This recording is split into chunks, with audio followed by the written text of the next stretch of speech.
Hello everyone, I am Tacit, and today I'm going to be going over Gems of War Guild War team. So last Guild War was the 100th Guild Wars for the game, and we ended up going pretty much flawless score. You generally want to end up hitting, of course, 5-0, so you don't end up losing every single day, but you're also trying to aim for about an average of 9,500, 9,600 or so. So anything above 55,000 or higher is generally your aim, which is an average of 9,500 or more per day.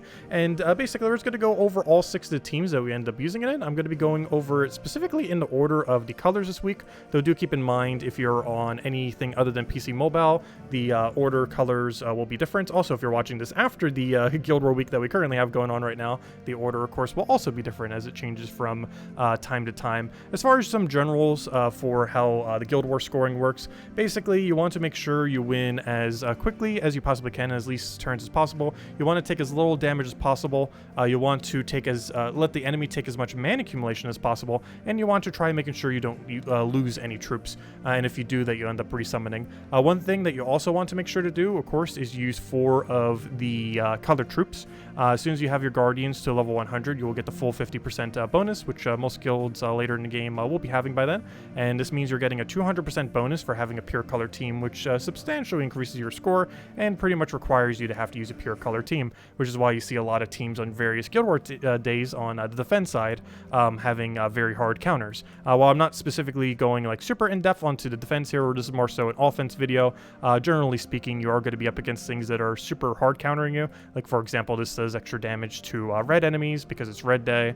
This ends up draining mana on all reds and creating a bunch of skull spam, while also mana generating itself reds. So you generally have a lot of things that will end up countering your color. Sometimes it even goes all in on that color, like this ends up creating a bunch of red so they can try to outspeed your the enemy. Whereas some days you have a denial of the color, like for example this is brown day, and on this day you're converting away the brown, whereas on this day it's just spamming the color in order to try to get more value. But you're going to be up against things that are going to be trying to counter out whatever your color already is. So you have to keep that in mind whenever you do end up going into your teams. So basically there's going to go into PvP and just go do all 6 of these teams, just to kind of show them. So we're going to start it all the way from the top. We're going to be starting with Guild War Red. So as far as this team, it is a Zhugoff Archdiva team, which is a pretty fun gimmick. As far as what this ends up doing, it's a little bit high risk, high reward, but it could definitely get through for us. So the main thing that we want to end up doing, oddly enough, is take brown, which this board we can't quite do. Always want to make sure we know what their convert is, and he has a green to purple, which is actually something that is kind of scary, as we do not really have a proper way to... Actually, we do. We can just end up taking that. Never mind. Always got to luck for those extra cascades. So one thing they actually want to do a lot in Guild War-like situations is make sure that if you know the enemy can't really get value on a given board, that you just let them cast their Empower. So right here, for example, if I take this green over here, he's only going to be able to get a single match, and that's perfectly fine. We actually want him to go waste his mana right here, so that's exactly what we're going to do. We're not going to take both of these simultaneously, otherwise he will end up getting the extra turn there, which is definitely not something we want to do. So we're just going to take this over. He's going to do his convert and completely waste it. He gets just a little bit of mana there, which is going to be enough for his Thrall, but it's not really going to matter at all because we have everything we need to get going. We just want to go kill out his very important Zhugoff. We could take blue here, however, overfilling our mana does not actually count as mana accumulation for Guild War, so we are simply going to go for the Zhugoff.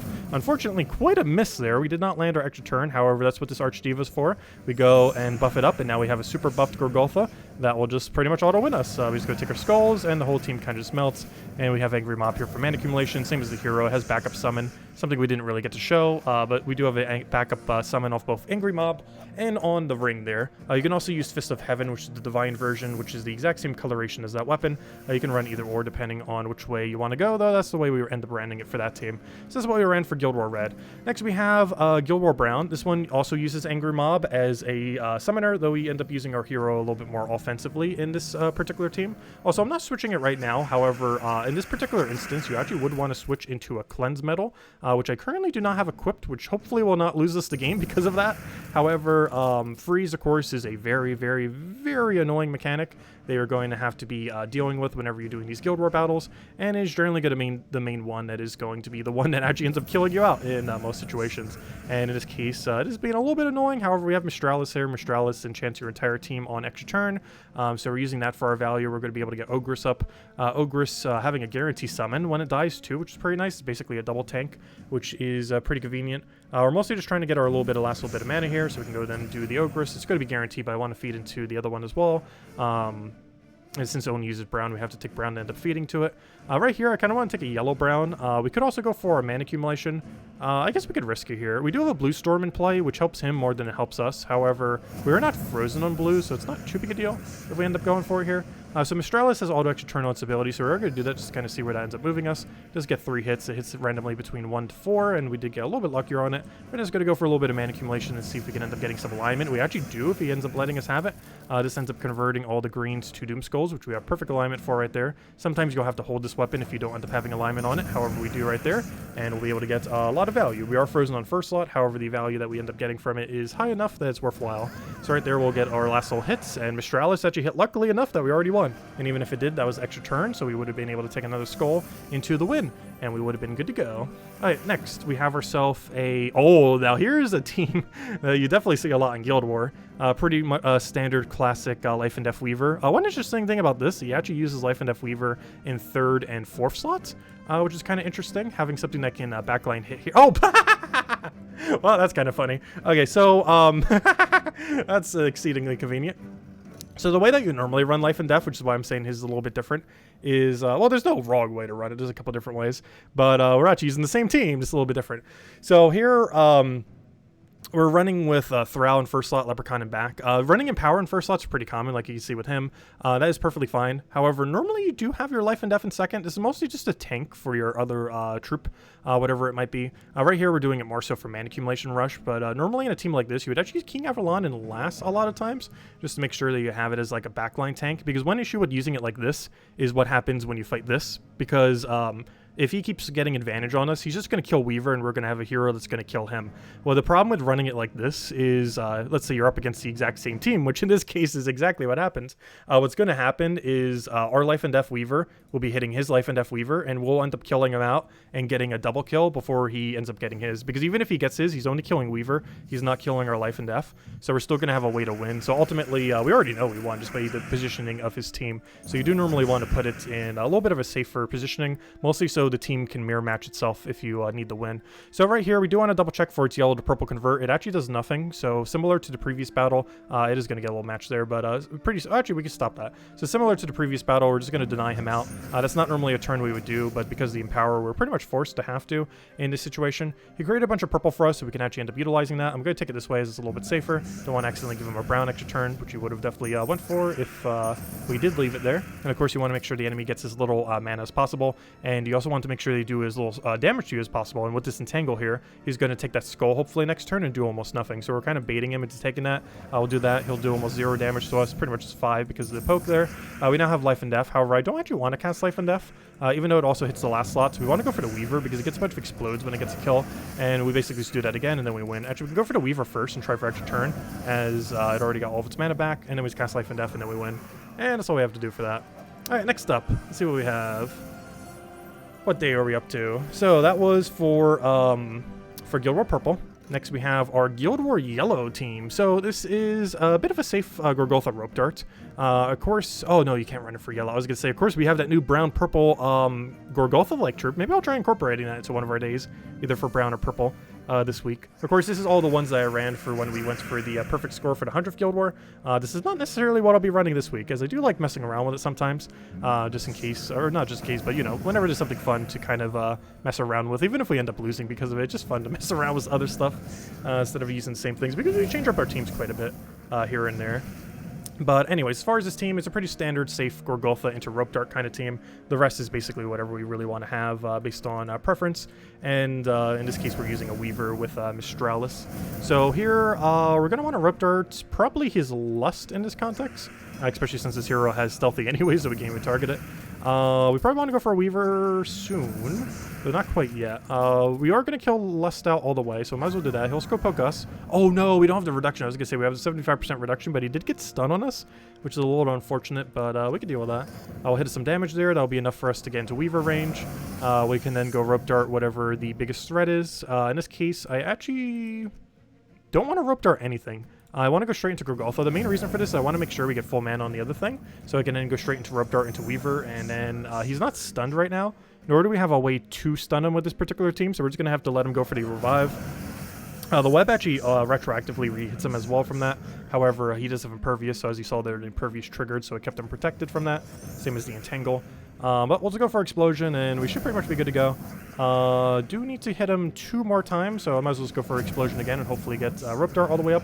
With Enchant we will, and we simply go for that. Go for Mana Accumulation again, and he ends up dying out. And we're good to go. Alright, next team here. What do we have? We have ourselves Guild War color of... I believe we're down to our final 2 here. Okay, we got a Beatrix team with Club. This is actually something that you would see. What day would you normally see this on? You would normally see this on Purple Day. Maybe not Purple Day. Wait, what day is this ran on? I'm trying to think. I actually don't know. There's a couple different days that could run on. I'm not sure which one's the more popular one. However, we're going to be using a Beatrix team of our own, oddly enough, similar to the Life and Death mirror earlier. We're going to have a Beatrix mirror here. So we're doing this with Essence of Evil while doing it with Elementals. You might notice we're using Elementals quite a few times here. There are some times where you can switch it out. Oh no! His team got replaced! Oh, we'll still play it out. That doesn't happen in Guild War, but because we're doing PvP right now, of course, we do have the Kingdom event. That we have going on for the next 5 weeks, and while Guild Wars doesn't have those replacements, normal PvP does, and I'm just showing this in normal PvP as we're saving the Guild War for every night this week, as we normally do for Guild War, 8 p.m. Eastern Standard Time every day here on the channel. However, yeah, that normally wouldn't happen in the Guild War fight. Oh no, do I lose the crown? He just got converted. I wonder if they fixed that glitch. We're about to find out. That, or I might have deleted my crown. Well, at least it doesn't matter if what the troop was there, because realistically it likely didn't have a means to transform, so if nothing else that made the battle normal now, so it didn't even matter that the Battle Crusher was there, in theory, because that would have transformed pretty much anything that was actually there, including what was likely there to begin with. So yeah, that's actually perfectly fine, because it's a 10% chance off this weapon. It's very rare, actually it doesn't show it there. It's 10% chance to, no, show me the right one. It's a 10% chance to transform the enemy into a toad. Okay, one more shift, come on, get there. It has a couple things, but one of the things that it has is a 10% chance to transform the first enemy into a giant toad, and we hit it. That normally won't happen, but when it does, it's nice. So that made the battle pretty much normal now, since that was where the Battle Crusher was. Anyways, so we go for... we're actually going to risk a Beatrix here. You normally want to play a little bit safer. However, in this battle, we will go for a little bit more on the speed side, and just kill it out with Weaver. Ideally, if you want to play a little bit safer, you actually want to go for the Weaver. Oh, it does actually remember to give you the crown. They did fix that glitch. I believe there was a glitch at one point. If you transformed it, it would not give you the crown. But hey, they did fix it at some point. There it is. There's a crown. But yeah, those Battle Crushers do not show up in actual Guild Wars, so do be mindful of that. They will be full battles. You're never going to have it a little bit easier with a random gnome or a random Battle Crusher like that. It'll always be whatever their team is. Okay, let me find a little bit of a better one than that. Actually, his Truffle team might be a little bit stronger. Let me go find a nice one.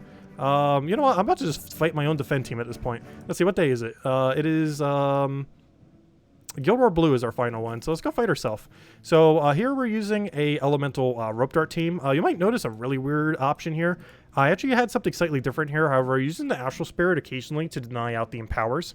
So it is very common to, of course, have double Empower as your enemy. And if you just deny out the color that they're going to be using, you can end up doing that with a couple different troops, in this case with Astral Spirit. So I'll show it this way. Let me go fight my own Defend Blue, since we're going to be using it. So we could have technically done this for all of them, but we'll do it for this one. Defend Blue. And here's our current blue team. As far up, that's not the one I wanted to click on. Whoops. So that's our current Defend Blue team. And then we'll use our Offense Blue team and see how we do. Okay, so we're using a Rope Dart team again. Rope Dart generally wants to go and move whatever the biggest threat is. Let me double check if this team uses Stealthy here. Okay, it does. So one thing that you would normally want to do against a team like this is, pretty much every book team, is check to see if they're stealthied. This is a hero class that's always going to be running stealthy, so simply seeing that hero class, you kind of know they are. But do double check, because some people forget to set it. However, yes, it is a stealthy hero class, so we can't target it down directly, which means our next biggest threat is probably to go kill out Beatrix, as we want to go get rid of that cleanse. So right here, we do have a little bit of a weird pick with Astral Spirit. The main purpose of Astral Spirit is to deny out whatever they might be doing. So he's going to do a green to blue convert, and this is mostly to make sure if the board is very much in their favor to not end up giving them any value. So he's going to convert all green to blue. So one thing that we can actually do is just deny our own blue. This might seem very counterproductive with a pure blue team. However, it'll make sure he doesn't get much value from his ability. We also have Mistralis in this particular team, so it makes it even better to deny our own color. Unfortunately, he did get some value there, and oh no, this could go really bad really quick. Oh no, the book is going to do book things. Let's see, this is going to be a hard fight. Though this is generally how your Guild War fights are going to be. Obviously, you're going to see some very, very strong teams, especially in the higher brackets. Could definitely see some very strange stuff that is very strong, most notably Book. I didn't take the Brown there in hopes that we could get a Mistralis to go take it because we already had full mana, and unfortunately it did not work out. He's probably going to actually destroy us with Book. We might actually lose here. That's unfortunate. Right on the final battle. Well, we had a good streak. Okay, so it's still winnable though. This is still very winnable. I wish we could skull bait here. We actually can. So I'm going to try to just to see if he'll go for it. He unfortunately does not, and he's probably going to get some value here. As long as our Rope Dart can survive just a little bit of time, we should be okay. We're not actually frozen on it, so we can go for that. We don't seem to have an extra turn Cascade, so we can't end up going for that value there. Ideally, what do we want? We mostly want to deny his blue. We do want to double check for any amount of extra turn, though we also don't want to take too much time here, as we are doing a video here, not like the normal Guild War, where we spend like almost an entire stream doing it. Let's see. I'm just trying to see what overall options are. There's definitely a lot of them here. Actually, I do kind of need Deny Oz green. Yeah, we'll try for it, because we have Brownstorm active, so we could get super lucky with double brown off Sky, which is worth trying for. We unfortunately did not get either brown there. However, we can go do what we mentioned at the beginning of this fight, and that is Rope Dart the Beatrix to get rid of that. Book is the other big threat that we're going to have to deal with on this particular team. However, that's going to be addressed once we get to it, because we need to worry about the rest of it first. So right here, a couple different ways we can cascade this, depending on if we want to take the skull there. However, we did just get a new alignment from there, so I'm going to take that first. We're then going to be able to get a Mistralis, and hopefully we'll be able to get skull alignment. This will also hopefully hit like 3 or 4 times, so we can get some really good value. There's our skull alignment we needed. Just double check to see if we could take it for mana if we can. So one thing that we could actually try doing, a couple different ways we could do this. So I almost want to take this downwards. The main reason is we might get a skull poke from over there, and we might be able to get blue extra turn. This might seem like a weirder move compared to taking it this way. However, I believe it gives us a higher chance of getting mana, and this was the blue I was talking about. So we're going to go for that. We then get the skull. We then go for the Rope Dart. Heroes still like that. However, we can simply do that. And we basically repaired all the badness that happened from that one chain that it had. But yeah, Book is very crazy. It can auto-win battles very quickly. Actually, we could still lose this battle if we're not careful. This isn't even won yet. There's a very exceedingly small chance that that thing could actually just solo us from its current state, which is unlikely, though very much not impossible. So we'll see what happens. Hopefully he doesn't win here, though he very much could, and luckily he doesn't. Oh wait, he dodged. No, he actually dodged. He actually dodged off of 30%. Oh gosh. We have enough for a Rope Dart, though. He doesn't have any spell reductions, so that kills him out. And oh, we got the pendant. Oh gosh. Yeah, that's basically how Guild War normally goes. That seems about right. Anyways, we won, but technically haven't won yet. Though you can occasionally lose to those resummons. It's very rare, but it can happen. Especially when they have a lot of resummon and they kind of wall you off and you just kind of lose that way. But I can't believe you actually got that. So unfortunate. Alright, we're just going to take yellow here. Rope Dart him again. There isn't really much he can end up doing to end up winning here, other than be annoying. However, that's enough true damage, right? It boosts ratios off of anything we target. Yeah, and then we just deny, might as well deny his purple here. And then we'll do that, and we're good to go. Fortunately, we did take a troop loss there and took a little bit more damage than you normally would want to. You'd probably lose a little bit of score that way. However, overall, at least we recovered from it, because the main thing you're looking for is just not to lose your battles, as it helps out a lot for getting more score for your guild. But anyways, guys, that's just kind of rundown on our 6 Guild War teams. All 6 of these will be in the description below if you want to go and use any of them.